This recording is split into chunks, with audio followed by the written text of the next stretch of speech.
اسرائیل اتنا طاقتور کیسے ہوا؟ آئیے میں آپ کو ایک کہانی سناتا ہوں۔ ایک شخص صبح ایسی کمپنی کے ایسی کے ٹھنڈک سے اٹھتا ہے جس کی فنڈنگ اسرائیل کو جاتی ہے۔ پھر وہ ایسی گھڑی میں ٹائم دیکھتا ہے جس کی فنڈنگ اسرائیل کو جاتی ہے، اور اٹھنے کے بعد جب وہ فریش ہوتا ہے اور برش کرتا ہے اور جس صابن سے نہاتا ہے اور اس کے بعد جو شیمپو یوز کرتا ہے اس کی فنڈنگ اسرائیل کو جاتی ہے۔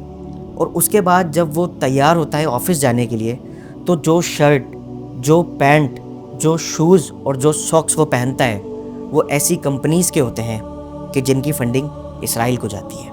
پھر جب وہ آفس جانے کے لیے جس گاڑی میں بیٹھتا ہے وہ ایسی کمپنی کی گاڑی ہوتی ہے کہ جس کی فنڈنگ اسرائیل کو جاتی ہے۔ اور جب وہ شخص راستے میں جاتا ہے اور کہیں رک کر اپنا فون استعمال کرتا ہے، جس کمپنی کا وہ فون ہوتا ہے اس کی فنڈنگ بھی اسرائیل کو جاتی ہے۔ پھر وہ آفس پہنچ کر جس مہنگے برانڈ کے کمپیوٹر سسٹم کو یوز کرتا ہے اس کی فنڈنگ اسرائیل کو جاتی ہے۔ پھر جب آفس میں کام کرتے کرتے وہ تھوڑا سا ٹائرڈ ہوتا ہے، پھر وہ کچھ میل اپنے لیے آرڈر کرتا ہے، اور وہ جس کمپنی سے میل آرڈر کرتا ہے اس کی فنڈنگ اسرائیل کو جاتی ہے۔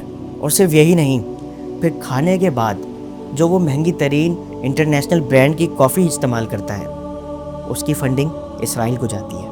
جب وہ آفس سے گھر کی طرف جاتا ہے تو جس کمپنی کا وہ پیٹرول ڈلواتا ہے اس کی فنڈنگ اسرائیل کو جاتی ہے۔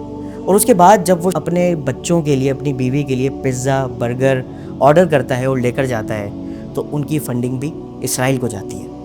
اور جب سارا دن گزارنے کے بعد وہ گھر آ جاتا ہے اور پوری فیملی جب وہ میل انجوائے کرتی ہے، اس کے بعد وہ ایک ایسی کمپنی کے ٹی وی کے آگے بیٹھتے ہیں اور ان کے ہاتھ میں وہ سافٹ ڈرنکس ہوتی ہیں کہ جن کی فنڈنگ اسرائیل کو جاتی ہے۔